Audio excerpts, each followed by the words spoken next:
Hello and welcome aboard the Gallant Says Podcast on Friday, November 12th of 2021. I'm Paul Gallant, and I'm back. Sorry, I've been gone with really no notice except for a cryptic Friday tweet that my computer wasn't working. That was bullshit. I wasn't feeling it. I think part of it had to do with the fact that I was traveling all over the place and really having a good time, but also feeling a little bit bummed out about the fact that I didn't have a daily show during football season. And I kept on procrastinating getting back into it, and I thought if I am going to start this podcast up again, that I gotta be 100% into it. I don't want to be Ben Simmonsing this like I felt like I was at first with the first couple of podcasts that I did. I'd rather be Kyrie Irving and just fuck the lemons and bail. So I'm back. I'm going to do my best to put these podcasts out, post them at a time where they'll actually be in your podcast feed by the time you wake up, whether that's on iTunes, Spotify, Google Podcasts, and YouTube. I don't blame you if you left some shitty reviews along the way. I would have left some shitty reviews too. Where the fuck have you been, Paul? Yeah. Great question. But I'm back. Fun episode ahead of us today. Finally caught up with Danny O'Neill, my old partner at 710 ESPN Seattle. We didn't really get into any drama. We just talked about football and some other things that are going on in the world of sports. We've added a couple of features for you to get in contact with the show. The Paul Gallant Show on 710 was the most interactive sports talk show in Seattle. I want to be the most interactive podcast that I can be. GallantSays@gmail.com. You can send me an email. You can also leave a voicemail if you want. 781-452-4322. That's 781-452-4322. 781, for those who don't know. That's South Shore. South Shore, dude, from Massachusetts. A lot of stuff to dive into on today's episode. Let's go. A radio show host in Seattle called Paul Gallant. I was just kind of curious what Paul gets to see. You are definitely living in the hindsight world today, Paul. You f***ing grow up, mother. Are you kidding me? Paul Gallant, what the hell is wrong with you? The Gallant Says Podcast would not officially be back if I didn't bring up some sort of pop culture reference right out of the gate. How many of y'all have seen the movie Goodfellas? If you haven't, see it, please. If you have, you'd know that the movie begins with three guys looking at a dead body in the back of a trunk. That body belongs to Billy Batts. Billy Batts is somebody who, at one point in this universe, was a mob boss. I'm guessing a very feared one. But he goes to jail. He comes out of jail and has a welcome back party. But if you notice at said welcome back party, there aren't that many people there for him. Yet Billy Batts has a big ego about him. And that big ego ultimately gets him killed. Go get your shine box, Tommy. When I think of Billy Batts, I see some comparisons that can be made between he and Odell Beckham Jr., who is now a member of the Los Angeles Rams. 1-year deal worth up to $4.25 million, $750,000 salary, $500,000 signing bonus with $3 million in incentives. I mean, that's all he ended up signing for a half-year rental in LA. He's not being looked at least by NFL teams, the way that a lot of people seem to still think of him as. This unbelievable, super talented highlight machine. And there was a point where he was that guy, much like there was a point where I'm sure Billy Batts was a mob boss to be feared. But that shit for Odell Beckham Jr. was 5 years ago. 5. 2014, 2015, 2016. He took the NFL by storm in a way where you thought he was going to be a lock to be one of the greatest wide receivers of all time. But then things didn't go so well for him. And now he finds himself on his third team already in his career. This LA Rams team is going all in this season, and they've been going all in for the last couple of years. And maybe they're going to be able to untap all that has been missing from Odell Beckham Jr. over these last 5 years. But I think there's a good chance they won't. And I think Vegas even feels the same way, given that the Rams' odds to win the Super Bowl did not go up at all after the signing. In the 5 years since Odell Beckham Jr. was a god, and he was, he has consistently been injured. And that's a big problem.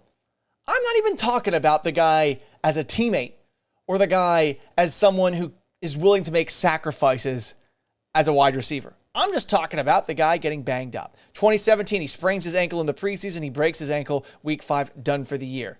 2018, had a quad bruise, which he called a hematoma, so he missed the last 4 games of the season. Very productive up to that point, but he misses the last 4 games.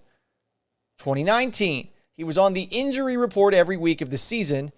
Groin injury, specifically listing him on the injury report from week 8 on, and he has off-season core muscle surgery. Everyone thinks, okay, well, he's going to be back the next year and feel good. Last year, dealing with a back injury and a toe sprain in early in October, and then tore his ACL later in the month. And already this year, with the Browns, he was dealing with an AC joint sprain in October. So the guy's been banged up a lot. And I know that you can't miss the constant conversation about the Browns being better without Odell Beckham Jr. No matter what you might say in response to that, say, oh, well, it's just a weird coincidence. It is true. They are better without him. The Giants aren't better without him, but the Giants are a bit of a mess these days. I can somehow see why Odell Beckham Jr.'s ego in 2018 after the season, his last year playing with Eli Manning, had him saying, I felt disrespected. By the way, he has signed a 5-year, $90 million extension going into that year. I felt disrespected because I felt like I was the main reason at keeping that brand alive. They were getting primetime games still as a 5-11 team. Why? Because people want to see the show. You want to see me play. That's just real rap. I'm not sitting here like it's because of me, but let's just be real. That's why we're still getting primetime games. It's a New York thing, sadly. Odell Beckham Jr. has been banged up for 5 years. Odell Beckham Jr. is someone, though, who in 2018 clearly still thought he was the star of the show. I can understand why in 2018. But don't you feel like he probably felt that way last year? The year before that, too? If you are still putting him on a pedestal as one of the best players in the NFL, you're fucking nuts. Or you just haven't been paying attention.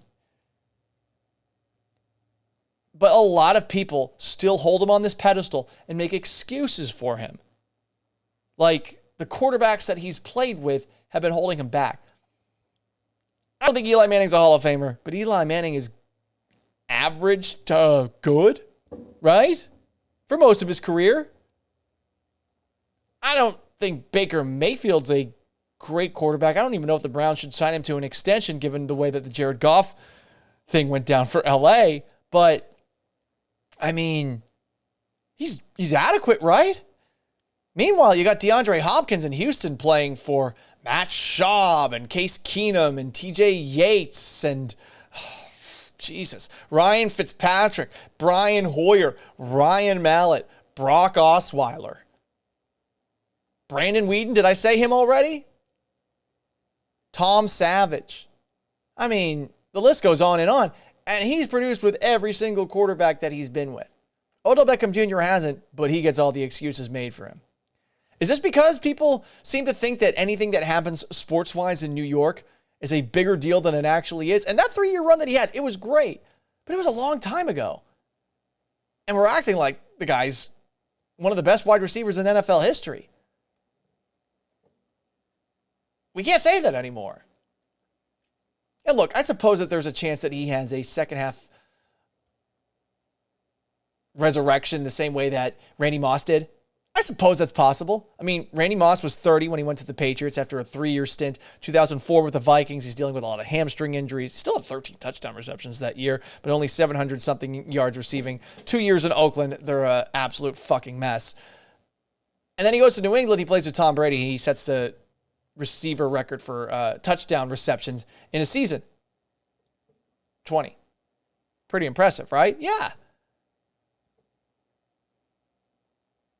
After that, not the best year with Matt Castle, but still pretty good. And then next thing you know, he doesn't last particularly long in New England when Tom Brady comes back from the torn ACL. But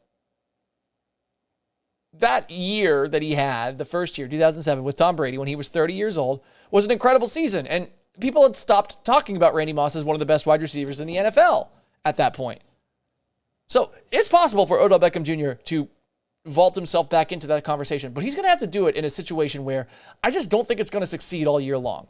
First off, yes, the Rams pass 65% of the time, but what's going to happen down the stretch where they run into teams that are going to be able to stop them because they're one-dimensional? Buffalo's one-dimensional.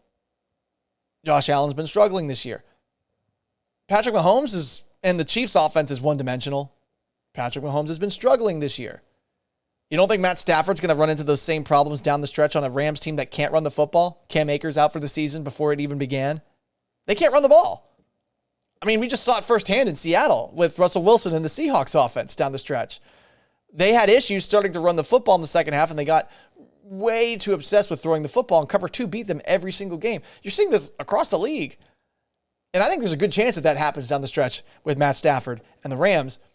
And I think that you're looking at a team that also has to divvy the wealth. And right now, you got Cooper Kupp on the verge of a historic season. To this point in the year, Cooper Kupp has 74 catches for 1,019 yards and 10 touchdowns. That's fucking nuts. It's a 17-game season. I mean, could he get to 2,000 yards receiving? Probably not, but he's off to a really good start. Robert Woods, meanwhile, 45 catches, 556 yards, and 4 scores. Odell Beckham Jr. is probably a better, from a talent perspective, wide receiver than both of those guys. But that did not matter in Cleveland. I don't know that it necessarily matters in L.A. I mean, they couldn't make it work with Deshaun Jackson, who's really fast. Maybe Deshaun Jackson's not the same guy anymore. Maybe he was dealing with injuries, whatever the case. But Odell Beckham Jr. is going to have to fight for targets and fight for Matt Stafford's approval. He can definitely win it, but is it going to happen overnight? Do you really believe that with the way that Stafford's been successful with all these other guys? I don't know. And I don't know that Odell Beckham Jr. can handle being back in the shadows like he was in Cleveland. He's got a big ego about him. And it reminds me a bit of Billy Batts. And until he proves that he is that wide receiver that he was 5 years ago, that guy, to me, is dead. And I don't mean from the perspective of he can't contribute. He can't be a good player. But God mode, Odell Beckham Jr., Hall of Famer, Odell Beckham Jr., best wide receiver of all time, Odell Beckham Jr., that's not a real thing. And if anyone is pushing that, tell them to pay less attention to fantasy football and, I don't know, actually watch the game. Far be it from me to be a snitch or a fan of the IRS. But I wouldn't mind if somebody decided to open up the books of Rams general manager Les Snead. Because what he's been doing, a lot of people seem to think it's genius. Trading just about every single draft pick that he can for proven players. And I don't hate that logic. I think that there's a lot of people out there that put way too much stock into what a first-round draft pick is from a value perspective. For the most part, 50% of the time, you're going to have a guy that's on your roster for at least 4 years, if not 5 years, and maybe he's a starter. But if we're talking outside of the top 5, top 10 of the draft, I think your expectations for a first-round pick should be very measured. The Rams, they clearly feel the same way. That's why they've traded a first-round pick for Brandon Cooks in 2018, 2 first-round picks for Jalen Ramsey in 2019, 2 first-round picks for Matthew Stafford in 2021, along with other trades like a second-round pick for Sammy Watkins, a 3rd and a 5th for Dante Fowler, a 5th for Aqib Talib, a 2nd and a 4th for Marcus Peters, a 4th and a 6th going into the year for Sony Michel, a 2nd and a 3rd for Von Miller. I mean, they would rather bet on a player who's proven himself than draft a guy and hope that that person develops into a capable player for them. And to an extent, I think more teams should do that. But the Rams have done it to a degree that, again, I feel like needs to have some sort of extra investigation. Because I think the Rams are circumventing the salary cap. There are two possibilities here.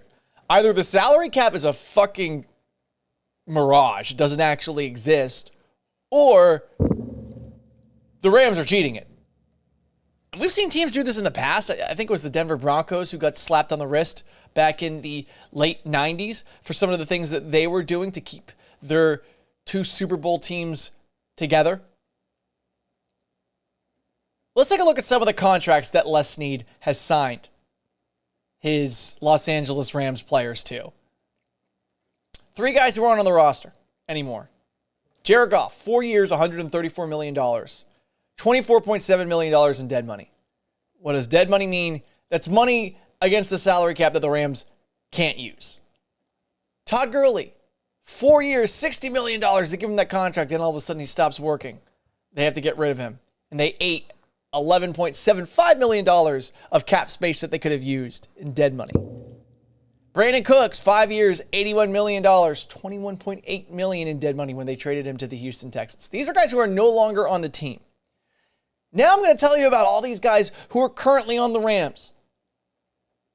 And if they are able to keep things together after this season, please, someone from the IRS, do some digging, because they be cheating. Matt Stafford has a cap hit of $20 million, then $23 million after this coming season. Jalen Ramsey has a cap hit of $9.7 million this year, then $23.2 million and $25.2 million. Aaron Donald has a cap hit of $14.4 million this year, $26.75 next. I mean, that's a massive jump for just those two players. Robert Woods has a cap hit of $5.8 million this year, $15.7 next. Leonard Floyd, a cap hit of $5.5 million this year, $20 million next. Cooper Kupp, cap hit of $5.3 million this year, $18.3 million next. To a lesser extent, Rob Havenstein, cap hit of $5.2 million this year, $9.5 million next. Andrew Whitworth, cap hit of $5.6 million this year, $14.6 million next. He's going to be 41 and they can get out of that contract pretty easily. But the other ones, lots of dead money if they decide to move on from some of these guys. And I guess that they can keep pushing things down the road. But if they are, aren't they cheating? Tyler Higbee, $5.825 million this year, $7.676 next.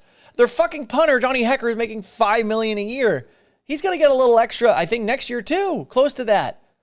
How are they able to keep all of this under the salary cap? And can you just keep pushing contracts down the road when you actually have to pay them? At some point, the Rams are going to hit a wall and fall off a cliff, and that is going to be quite the decline because, I mean, you look going forward, they're not going to have the ability to get cost-effective players. Next year's draft, they have a third-round pick, and it comes because someone hired Brad Holmes away from them as general manager, a fifth and a seventh. And in 2023, they have a second, a third, a fifth, and 2 sixths. How are you going to refill the cupboard? No, clearly they're just going to keep the cupboard that they currently have and keep paying those guys, but they have no way to get out of those contracts. And I guess you can sign extensions and move money around and move money to the back of the contract. But at a certain point, shouldn't this mean that they can't afford any of their players anymore? It better happen after next season. We better start seeing some guys leave, because if that doesn't happen, and look, Von Miller's contract, by the way, there's no cap hit. That's why I first looked at this, because I thought to myself, oh, there's no way that they can afford Von Miller on top of all this.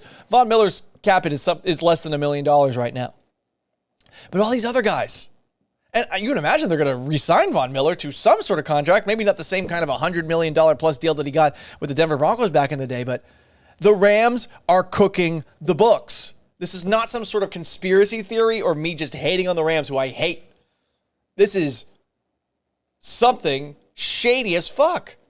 So I would like someone to look into this, because none of this makes sense to me. I'm not some sort of financial guy, but it, to me, is clear that the Rams are doing something that should at the very least draw a little more scrutiny from The Shield. Russell Wilson's going to be back under center for the Seahawks on Sunday against the Green Bay Packers, and thank fucking God. I don't know if I could watch another game with Geno Smith in charge. Y'all know me as someone who really appreciates how awesome Russell Wilson is as a quarterback, but also is annoyed by just about everything that he is. I'm tired of him begging for wide receivers. Go to onlywidereceivers.com. He urged the Seahawks to go after Odell Beckham Jr. Giant eye roll. He wanted Julio Jones. He wanted Antonio Brown. He wanted Josh Gordon. Just give it a rest. You have plenty. You have Tyler Lockett and DK Metcalf. That's one of the best 1-2 wide receiver tandems in the NFL. Stop losing to cover 2 defenses, but I got to put my annoyance with Russ to the side. He's back under center. And he's going to have the Seahawks in the exact same spot that we have seen them for the last, 5 years? If you don't think the Seahawks are going to make the playoffs, I feel like you're a little too pessimistic. Look, 3-5, they're way behind the Cardinals and Rams. And it's unlikely that they're going to be able to make up the ground since Arizona's 8-1 and LA's 7-2. But remember, 7 teams make the playoffs. Dallas is 6-2, Green Bay is 7-2, Tampa Bay is 6-2. And I think those 5 teams are clearly in a class of their own. But after that, who's really there that you're competing with for spot 6 or spot 7? It's the New Orleans Saints, who have Trevor Siemian under center. They're 5-3. They beat you, of course, so they have that tiebreaker on you. And after that, are the Bears going to go on a run with Justin Fields?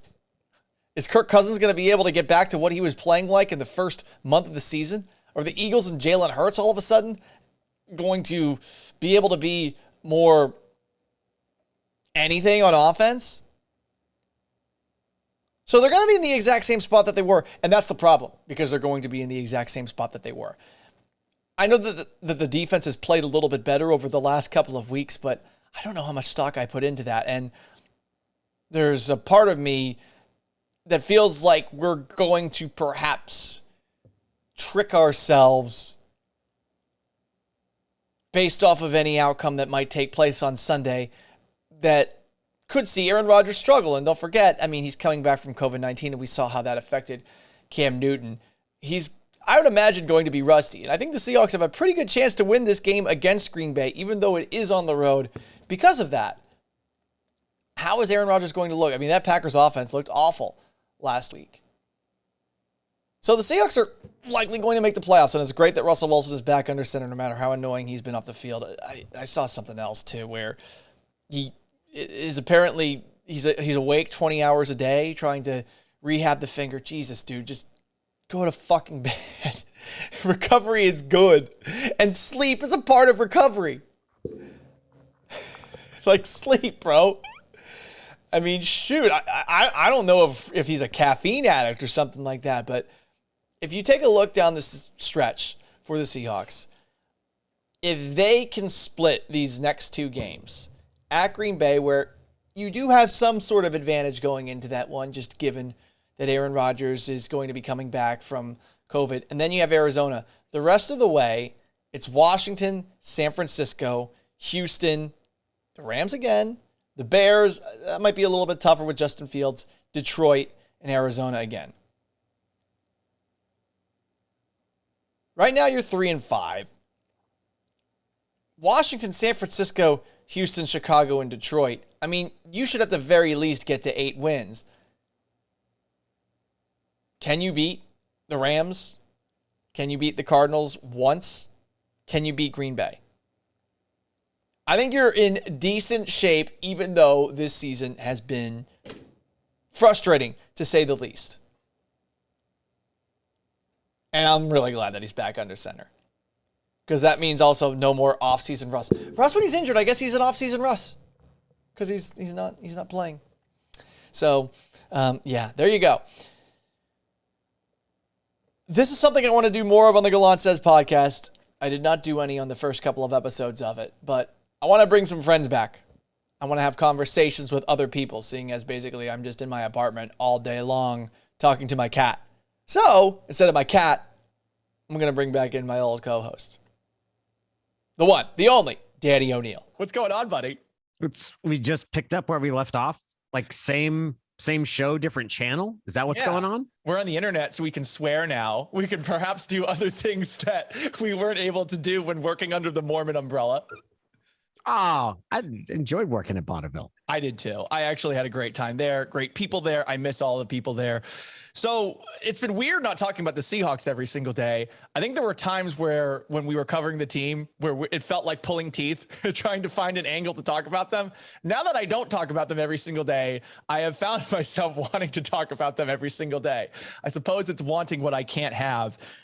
If you were to title the first half of the Seahawks season, whether it's for a book or for a newspaper article, what would you give what we have seen thus far as they are now coming out of the bye week with Russell Wilson back under center? Yes, one guy means that much. That would be my title. Yes, one guy means that much. That's how much Russ has meant to this team. And I think you saw pretty clearly how you're just not going to get over the hump without Russell Wilson. And with the long-term future of him, very much a question in my mind, I think it should make anybody very, very leery of any scenario that doesn't involve keeping him in Seattle long-term. Yeah, and there's definitely, I think, signs that don't look very good for anyone not named Russell Wilson. If you're Pete Carroll and you heard him a couple of weeks ago say, yeah, obviously we need to have Russell Wilson out there.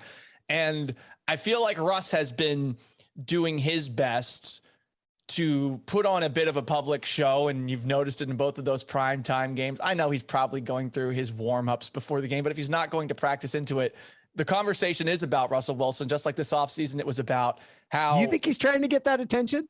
Don't you a little bit? I don't know.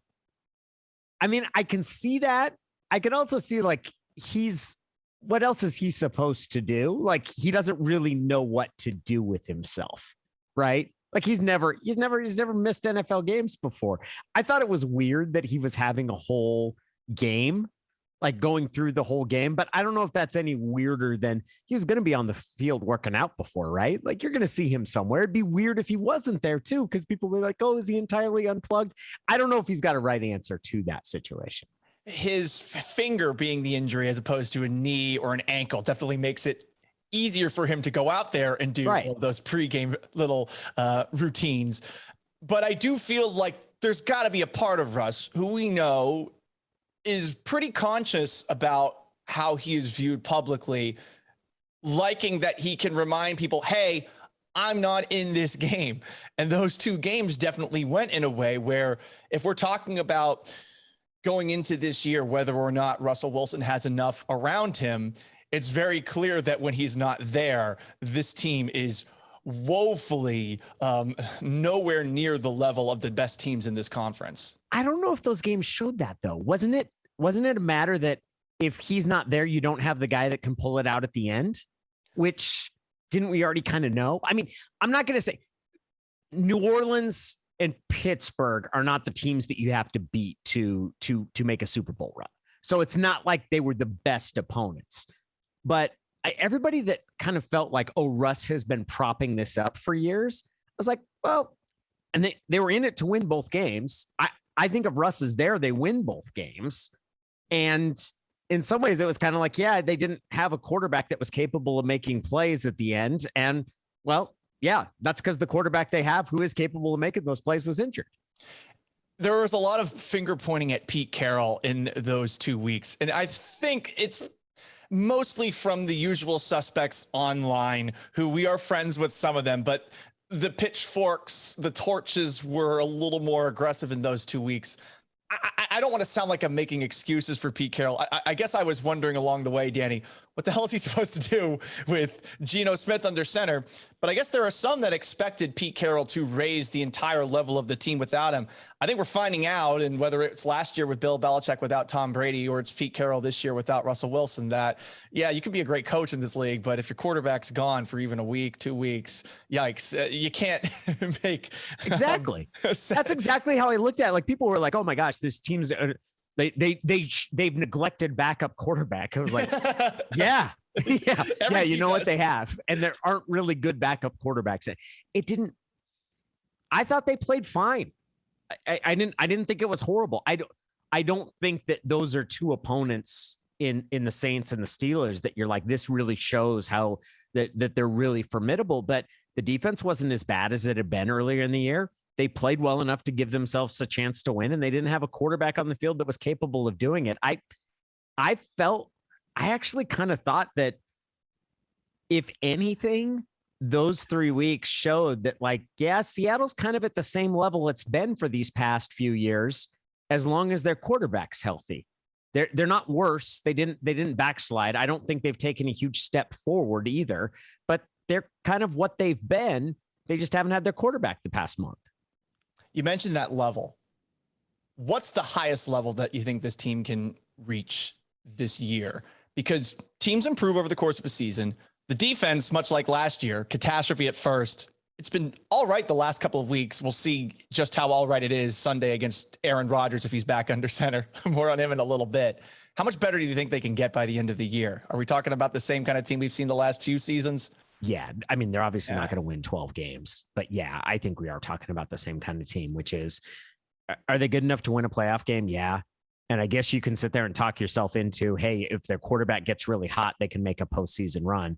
But I don't think they're a substantially better team than we've seen in any of the past 5 seasons. I think they're about what they've been, which is, as long as their quarterback's healthy, they'll get in the playoffs, but they're not in that upper crust of contenders. And because their quarterback hasn't been healthy, they might not end up making the playoffs this year.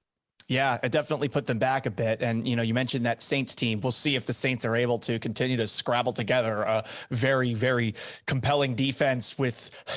They got lit up by the Falcons, though. Matty Ice took them apart. Yeah. Dropping bombs out through the chimney down to Cordarrelle Patterson. He took it to town. They might be in trouble. We got Travis Simeon, Trevor Simeon. Yeah, that guy. Oh my goodness. I can't believe he's still in the league. One of many backup quarterbacks. Good for him. Earn that cash, buddy. Exactly. And they played him instead of Taysom Hill. Or Taysom Hill played some, but even Sean Payton has conceded that he's not a starting quarterback. That was probably the best thing that I've seen thus far, is that Sean Payton finally gave up his Taysom Hill addiction. And for what it's worth, it has been working all right for New Orleans. And in an NFC that looks pretty awful this season, it's definitely annoying that the Cardinals, with Cliff Kingsbury still head coach and not head coach for one game, seem to have maybe not lapped, but taken a couple of steps ahead of the Seahawks. The Rams with Matt Stafford, we saw Sunday night that maybe he's not the best quarterback under the lights, but they definitely look a little bit better.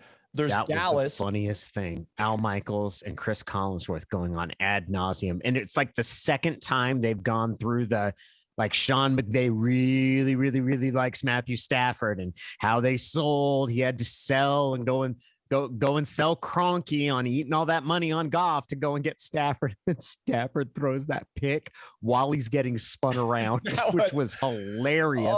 And then threw a pick six. It was awesome. It was fantastic. I enjoyed that too, because I hate the Rams. I think your hatred of the 49ers, it eclipses my hatred of the Rams. But it was nice to see that. Still, though, the Rams, they're a little bit ahead. They get Von Miller. Mm-hmm. I guess the other teams that we talk about as being ahead of the Von Miller's cooked, though, isn't he? I don't think he's that good. Yeah, I do feel like we made a bigger deal out of that than perhaps we should have. Yeah, I don't think that's going to tip the balance. It just kind of confirmed they're all. And then the Rams used a tweet of Teddy KGB saying we're all in. I was like, did you guys not watch that movie? Like, Teddy KGB doesn't win that hand. Like, that's not an effective strategy for him there, guys. It's a gutsy move by the Rams. And I would agree. There's a lot of questions about the NFC this year, but I mean, if the Rams don't do it this year, they're really, they've set the draft on fire for the next few years. I don't know, man. That looks to me like one of those teams that's going to play better in October than it does in December. Interesting. But, we've said this about, I think the Rams before. There is going to come a day where the credit card bill is due, and they have found ways to push it back, whether it's, I feel like, completely just going around the salary cap with some of the big contracts that they have on the books, or with the draft picks. And to this point this year, it has worked. But I do kind of get that same vibe, especially after that Sunday night performance. See, I think it's going to bottom out for him this year because they're not even making a pretense of running the ball anymore. And I don't know how good at pass protection that O-line is. And Stafford's not that fleet. I mean, no. Jeffrey Simmons is a really good player.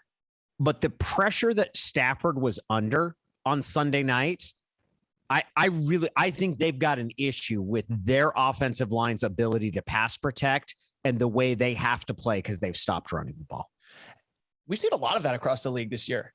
I mean, Kansas City's been having issues with that. Yeah, I don't know what's going on with them. Like it's weird. Yeah, they're weird. It's Mahomes is always going to make funky throws. Like that's always going to happen. And it seems like some of those have burned him this year, and they've had some bad interceptions. But I've always been like, I watch them like they've got so many weapons, but their offense just hasn't looked good. And maybe you're right. Maybe that is related to everybody knows they're going to pass, and their offensive line isn't as good as it was in the past, and they're just not able to protect him as much because the Chiefs. That's probably the biggest surprise to me is how bad they've looked on offense. Right. They can't get anything done. And it feels similar to what we saw with the Seahawks in the second half of last year. And I agree. The Bills, you're actually seeing a little bit of the same too. That has been, I think, the most interesting development. And I kind of like it because of all of these folks who seem to think that running the football has no place in the NFL. There does need to be some sort of balance. It's not necessarily a massive deal if you have, Derrick Henry is really the only exception as far as the one guy who you trust every single week. And now he's injured, of course. But I do think that you got to have a little bit of both if you're going to be able to make a run. And, Tampa Bay, to their credit, we talk about Brady, but Brady had some rough moments. And your favorite, Leonard Fournette, and that running game that they had, it woke up in the playoffs. Is that going to be the case the second half of this year? I don't know. But that has been something we've seen this year where these elite quarterbacks that maybe don't have the balance that they need, they haven't been able to make it work. Lamar Jackson seems to be the exception, and he doesn't really seem to have any help around him right now. No, but man, he's playing so well. He is a hell of a player. I loved watching Jordan Love play. Like, I thought that was the thing I enjoyed most of this entire weekend. Just the combination of, okay, the Packers, who now kind of feel like, see what we've been dealing with? Like Brian Gutekunst of all the people, like, yeah, you try talking to that guy and tell me how it is. And then they go out and you're like, oh, you get to see the quarterback that made him so mad. And he's had a year to get ready, and he gets out there and you're like, that's not going to work. Like that. He looked terrible. Didn't you want Jordan Love to look good though? I kind of wanted him to look good because that would have been. Oh, I didn't care. It would not have, if he had looked great, I would have enjoyed the thought of, hey, they then look at moving on without Rodgers and how sensitive and upset Rodgers gets. But I look at it this way of like, now Green Bay's got that lump in their throat because they're like, well, this guy's still mad at us over him. And the guy that we made him mad over, he's not any good. Like we've got no good options here. And then Rodgers comes back and now the woke mob's after him. So I don't know how he's going to perform in the pocket, given the pressure the woke mob is going to be able to apply to him. Yeah, no, I'm rooting for chaos there. So, but I enjoyed watching him stink. I thought that was fun. Let's talk about Aaron Rodgers for a moment. So we go back to August, and it was confusing when this all came out because there were multiple reporters who said that he had been vaccinated in August, when in reality at a press conference, he said immunized. He played a Jones game, though, right? Mm-hmm. He was asked, have you been vaccinated? And he said, yes, I've been immunized. He played a word game. Like it's kind of the same thing that Rolovich did when he was asked about, are you going to get vaccinated? He said, I intend to follow the mandate. So I guess there should have been more scrutiny paid to the exact words, but usually for the most part, especially when you've had like those reporters in Green Bay have had a relationship with Rodgers, that if you ask a question and you feel he answers it, like, I don't know. I didn't end up feeling like I felt he was deliberately misleading to the point where you could say, like, did he lie about it? Like he intended to deceive. Yeah, I get the same vibe. And are you really that surprised when it comes to an NFL press conference by the deception tactics? Because the thing that annoyed me, I didn't really care about the Aaron Rodgers commentary about what happened, because I thought no matter what he says, he's going to sound like an idiot. So I felt probably it's best for everyone if Aaron just doesn't say anything, maybe even for him. But in that situation, he put himself in a position where now a couple of weeks later, he tests positive for COVID-19. Everyone's going to come after him. I guess I got a little annoyed with the way that everyone expected him before he went on the Pat McAfee show to do some sort of dance and apology as if that was going to fix anything or change anything. Everyone seemed to feel entitled to an answer. But I did think, like, no matter what we were going to get out of Aaron Rodgers, it was going to sound like it was farting out of his tuchus, that any explanation that he possibly would have for why he made that move was going to be fishy at best. Yeah. But if he felt so strongly about what he was doing, why didn't he either decline to answer it or answer honestly when he was asked about being vaccinated? It's a great question, because honestly, I think about that, and I feel like he could have said, that's my business. And then this wouldn't be an issue at all for him. When you see a guy like that get put into a corner, even if he put himself in that corner, he is going to respond in an angry and hostile manner. And dude, it was hilarious. The whole thing is funny. I mean, because he ended up going on, and I thought it was embarrassing. Like, I thought he sounded very silly, and I thought he sounded extremely defensive, and the whole thing about some stooge from the league coming there to make him feel bad. I've always gone back and forth about Aaron Rodgers. Is he somebody who I kind of like because of how sort of snide he can be and a little bit passive aggressive and needling people? Or is he someone who always thinks he's the smartest guy in the room and that person's this answered that definitively for me. Like, he's the guy who thinks he's the smartest person in the room. He's an asshole. Like, that's what assholes do, right? Is sit there. Oh, you haven't really understood all of this. I talked to my good friend Joe Rogan, and goes through all of these things and the woke mob that's after him. And I don't think, I mean, I'm vaccinated. I'm pretty compelled by the evidence that's there. I also tend to think that our medical industry works. For the most part, like when you hear that the CDC says this is what you should do, I'm not inclined to disbelieve them. So maybe I'm too trusting, but he needed to tell everybody how smart he was. He couldn't just shut up about it, because for all the different feelings that people have about Rolovich, like, Rolovich just didn't engage because he knew that, like, no matter what, people are going to get angry at me over doing this. So I'm just going to shut my mouth. And people still did get angry from I thought he took the right approach on that front too. And I remember when we had talked about it, I mean, what are you going to possibly say that is going to satisfy those who are coming after you? You're not going to really say anything that's going to make people think like, hey, oh, wow, he made this decision because of his personal beliefs or because of reservations. No matter what he was going to say, there were going to be a lot of people that were saying, well, it doesn't matter. He needs to be out of the job. Mm-hmm. Yeah, I think that's fair. And like, there's some accountability that comes from it. Like, you make a decision, there are consequences for your actions. Like, you decide not to do it. I'm not saying that everyone has to be vaccinated, but if you get made fun of or you lose your job when it's spelled out as a requirement for your job, I don't know that I think of that as, I don't see that as some sort of tragedy. I think vaccinations work. And so that was the whole part.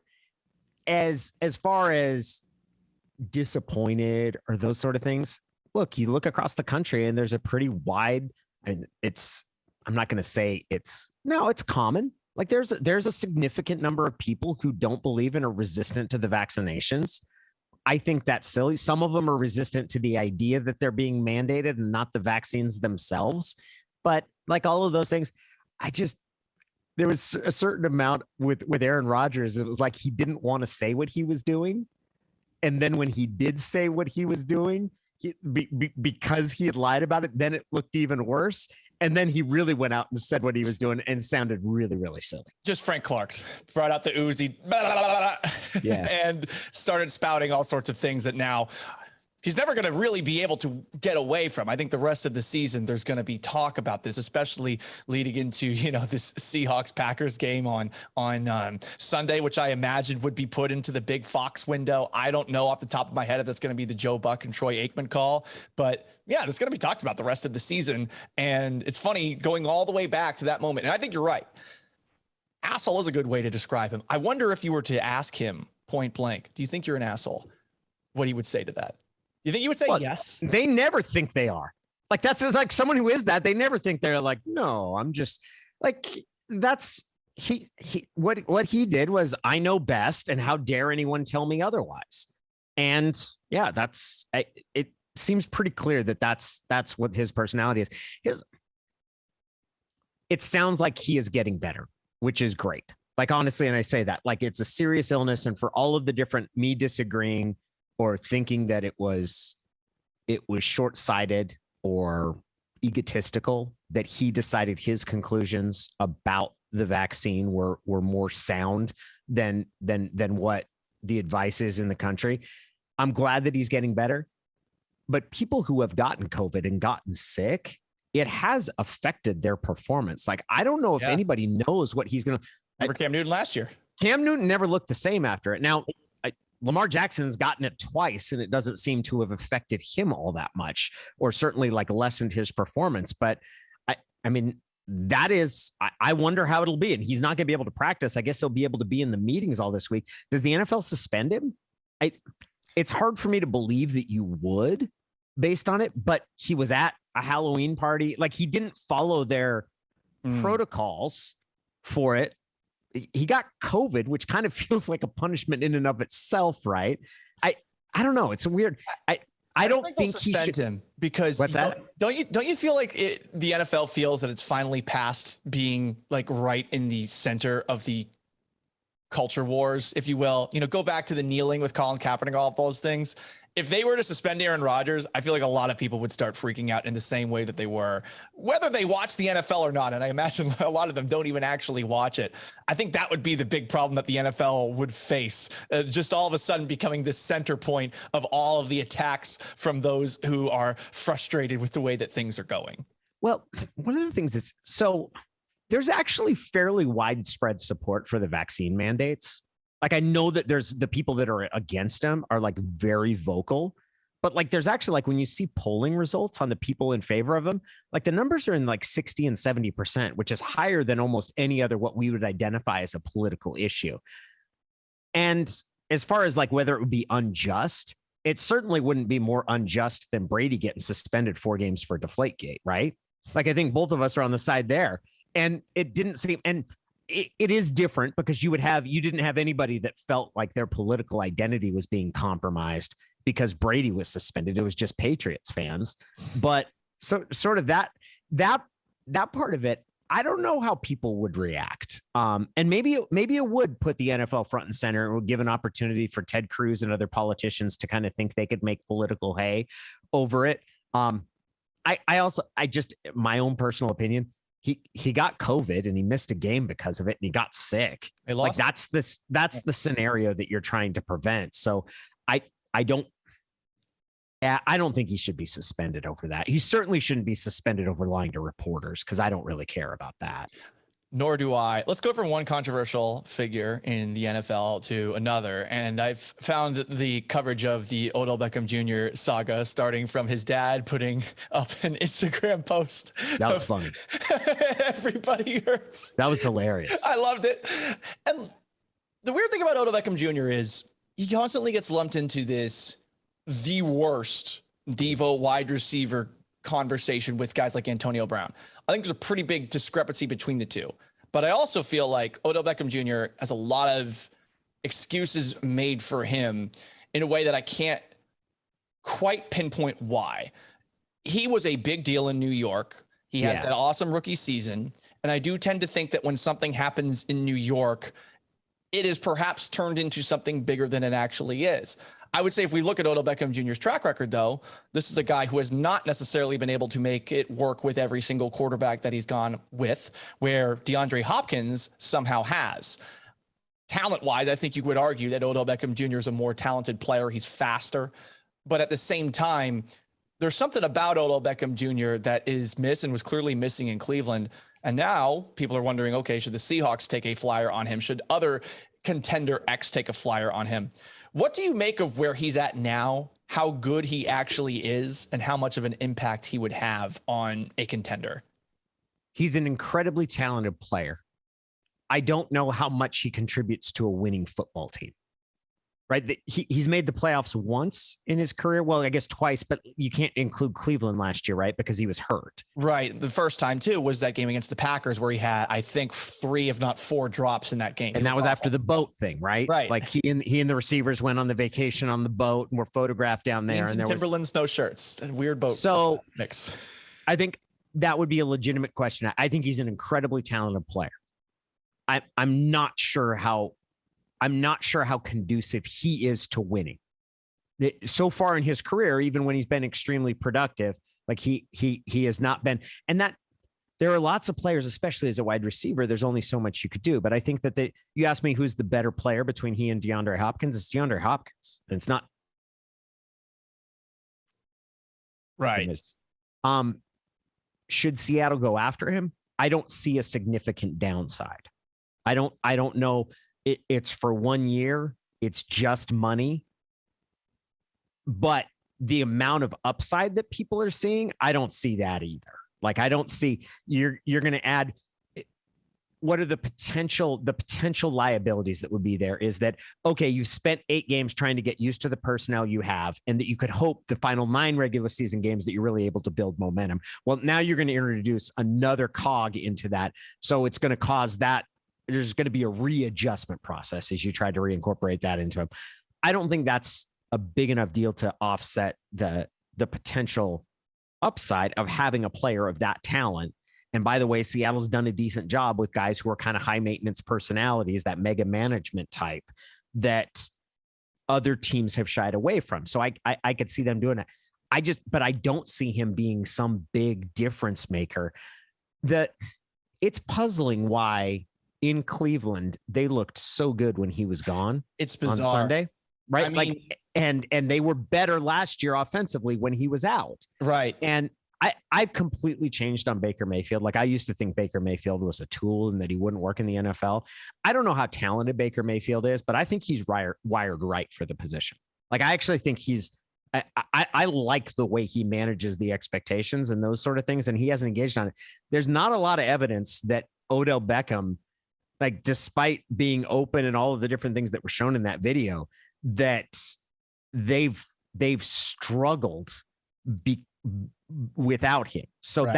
that would leave me for a huge. So if you gave me the choice of add him, sure, add him. I don't see the upside. I don't see the amount of upside that other people are saying. I think the biggest upside would be it's a sacrificial lamb for Russell Wilson. And you saw that story come out. I think it was from someone in the USA Today. Russell Wilson has Mike Jones. Yeah, Mike Jones. He was the one that reported. Yeah, and then Florio also said it. But okay, so the idea that Russ wants him, you get him to make Russ happy. So, say Odell Beckham comes here and he catches 20 passes and you don't make the playoffs. Do you really think that when the offseason comes and Russ is like, oh, I don't know what I'm going to do or where I'm going to go, that Russ is going to be like, well, I have to remember they went out and got Odell Beckham Jr. just like I asked him? No, he's going to say that they spent 8 years neglecting the pass protection and I'm still getting clobbered. There's no way that he's going to give you the credit for trying to make him happy. Like, it's only going to be based on the results. So I understand that thought process people have. I just think that when it comes down to it, this is not going to be some sort of deposit in the credit bank that Russ is going to say, well, I would request a trade, except I remember that they did exactly what I wanted with Odell Beckham Jr. No, he's going to find 6 other things to be mad about. I'm right there with you on that. But I also think about it from this perspective. Russ could look at this situation versus other situations and not say, hey, this is the Seahawks making good. This is, wow, I'm with one of the most popular wide receivers in the NFL, and Odell Beckham Jr. Is that something that I would want to have around me going forward? I would think yes, because that is Beckham's going to be a free agent though, right? So then you have to re-sign it. Don't you think they would try to re-sign him if they were to bring him in? I mean, that's a piece that I would have a hard time walking away from Odell Beckham Jr. if I were to make a claim on him midway through the year. Yeah, probably, but it would depend on price, right? Like you don't even know how he's going to fit. I don't know. That would be a long way. I don't think Odell Beckham Jr. is going to be the make or break thing. I think Russ wants it because he's like, I'd rather have him than not have him. But I don't think that that's going to be something that like impacts unless he comes here and it just catches fire and they win their final 9 games and they go into it. Then I could see it happening. I just don't think that's very likely. Maybe you play him at defensive back. Yeah, exactly. They could use him there. Can he rush the passer at all? That's a great question as well. There's one thing I wanted to dive into before we say goodbye. You tweeted in response to a Howard Eskin tweet a couple of weeks ago. Howard Eskin, for those who don't know, is a guy who works for WIP in Philadelphia, Fox in Philadelphia. He's like one of these personality/reporters that's been a part of that area for a while. In response to a story about Ben Simmons, who on October 22nd had planned to meet with medical professionals for an evaluation after telling the team that he wasn't mentally ready to play to his expectations. What's interesting about that is, you know what? He might have some mental health issues, but for Ben Simmons, there is a provision in the collective bargaining agreement for all NBA players that protects players' salaries for failing to render services if such failure has been caused by the player's mental disability. But Howard Eskin tweeted this. According to sources, belief by Sixers is that Ben Simmons is faking injury and mental illness. He came in today and said he had back stiffness and mentally not ready to play. Mental illness is a serious issue and the team is livid. Simmons went down that road. Team plans to find him every game. Weird territory to walk into if you're a team, if you're someone talking about this, because mental health is a thing. I mean, I have my issues. I know, Danny, that you have your issues. We've been open talking about them on the air. It is something that lots of, I imagine, athletes deal with. We saw Kevin Love write that feature in the Players Tribune a couple of years ago. There are, though, some, I think, reasons to perhaps be skeptical of it. And it's weird because do you want to be the person that's skeptical or the team that's skeptical or the reporter that's skeptical of something that you really can't find the answer to on your own? You're never going to be able to go into Ben Simmons' brain and determine whether or not this is something he's really going through. And it would stand to reason, just given the way that this offseason has gone for Ben Simmons, no matter how much you might not like him, that this is actually something that he's dealing with. He is hated in Philadelphia right now. We know that sports town is not particularly forgiving. And when you play like that in the playoffs, you can sort of see the way that things are going down. But you tweeted in response to that. And I was curious as to what you thought of this entire saga, especially now as we're seeing that Ben Simmons is actually meeting with team doctors as of yesterday. Well, Eskin's initial report came before there was any announcement from the team, right? Correct. It came and he said that he has told a team source said that Ben Simmons has claimed mental illness was the exact wording that Howard Eskin used. That's a scumbag move. And there's no explanation or discussion of that that's going to make me feel different. If someone has a mental illness, if someone has sort of a mental health disorder, should you report that? Like if you know that, if that person doesn't say they're okay with it, I mean, like, for years, the policy has been at newspapers or publications that you wouldn't out someone's sexual orientation. Like that's their decision to make. And I kind of feel the same way about a mental disorder. I'm open about saying I have depression. If somebody were to talk about that though, without my permission, I think that's scumbag just in general, like to pinpoint that without that person's permission. Now there's the second layer of this, which is actually the journalistic part of it.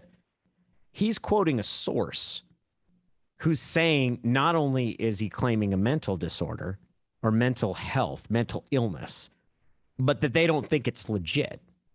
So here you have a person who has not even told you that he has a mental health issue, has not used the word mental illness to you, you're allowing a person to question the veracity of that and to say it's being faked without identifying the person that's telling you this. In my mind, this is a very clear-cut rule. You don't allow anonymous source to slag someone. If you're going to insult someone, put your name on it. Otherwise, I'm not going to be your veil. I'm not going to provide you some cloak of anonymity. I'm not going to allow you to say something like, if you're going to insult someone, your name has to go next to that. Like you have to say that, because otherwise, it goes back to kind of just basic tenets of fairness, like the right to face your accuser, that sort of thing. Like, how do you unring that bell?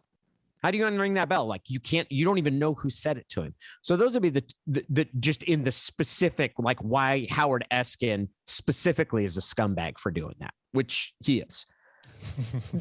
The larger question about Ben Simmons' mental health as it relates to his performance, those are, in my mind, workplace issues of Ben Simmons doesn't have to work if he doesn't want to.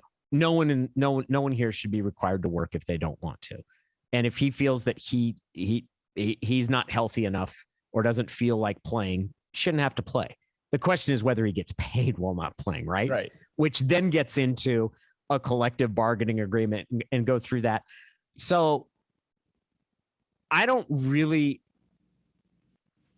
have a strong opinion about that one way or the other than if you meet the criteria in your collective bargaining agreement for being injured, whatever that means, like however they identify that as a psychological diagnosis, and you qualify to be paid while you're out, it's part of the sick leave sort of thing. But the idea that we're going to get into weighing in who is and isn't, what mental health means, and the difference between I don't feel like working, it's not healthy for me to work, I'm choosing not to work, and I'm disabled and should therefore be paid and given financial concessions to accommodate for a disability. Those are employee-employer relation issues that I'm really not going to. Let me know if he's going to play or not. It seems like they've got a lot of issues that they need to work through, and just get back to me when that's all sorted out. Is that something that you think is changing a little bit? Just going back to, a diagnosis of something that may or may not be privy to the person, the source that's actually putting that out there. How do you mean it's changing, or that journal? I think the way journalism practice is changing. Yeah, of course. COVID-19 in particular, this has been the first time where something that you would think a lot of players would want to keep to themselves, maybe they share it with teammates, maybe the team shares it with them. You would think that a lot of these guys don't want this stuff to get out there, that they had tested positive for COVID-19. Because like it or not, there's a negative social stigma attached to it. I think some people will, especially as vaccinations were not a thing, there was a lot of rush to judgment about that person not being safe. And, you could be safe, you could not be safe. It's something that you could get either way. So that is something that at least over the last 2 years, we have seen a whole lot of, where these stories come out. This person, player X, has COVID-19. And I wonder if that opens the door a little bit for perhaps stuff that should not be getting leaked out, that you wouldn't think would get leaked out a couple of years ago. Now, all of a sudden, we start to see it done in the way that Howard Eskin does it. Nah, I think that's happening in general. Like, you look at the NFL draft, there's more anonymous sources used in the NFL draft than there is in war coverage. Like, for whatever reason, and whether it's the level of competition that exists or the fact that all of the personnel news that gets reported by Adam Schefter and Ian Rappaport and all those guys is generally unsourced. Like, we've just decided it's okay that you, as long as the people that cover the league tell you that they've talked to someone. I mean, hell, a couple of years ago, people were talking about Ryan Mallett having substance abuse issues when he was in the lead up to the draft, which I was like, that's ridiculous. Like, like, to be able to talk about someone's substance abuse issues in the media without having a source, it's completely reckless. That's just happened. Like, Jason Pierre-Paul's x-ray of his hand should not have been reported. And that's not on Schefter, because Schefter at least showed the actual record. But like, those sort of things, like, that's we're getting into. So my answer is that's the direction that journalism has gone. And whether that's because of the declining standards are due to competitiveness, the changing scope of media, we just aren't following the basic tenet of you shouldn't allow anonymous source to slag someone. Like, I mean, that's really what it comes down to. Like, if you insult or provide negative information, you should put your name next to it. Like, if everybody stuck to that, a huge part of this would go away, but there becomes this huge value. And then that opens the door for an increasingly slippery slope of people that just say, oh, I've got this person who told me this. And then it gets batted out there. And then you get called a scumbag by me. And I don't blame you for calling Howard Eskin a scumbag. In fact, I feel like everyone. It's ridiculous. Can you say yes, Danny? Yes. The other thing was somebody said like mental disorder. I was like, a mental health thing is different than mental disorder, right? Like, we're talking about very specific psychological diagnosis. It was like when Boomer Esiason was saying, I really think Jamal Adams is bipolar. Oh, yeah. Come on. Like, that's absurd. Now, at least Boomer's name was next to it, so you could specifically call him the idiot. But yeah, that sort of stuff's ridiculous. Not ridiculous is having a Substack. Wow, what a transition, Paul. Danny, you have a Substack, and you turned it briefly into onlydans.com because you talked to the other Danny O'Neill. Did you know I that did. When you go on Google, Danny, the name Danny O'Neill, if you search it, it says American football player, but the little thumbnail that comes up next to it is you. It's unfortunate for him. I really feel bad for the other Danny O'Neill. Yeah. He was a great sport. It was really fun to talk to him. I love that article.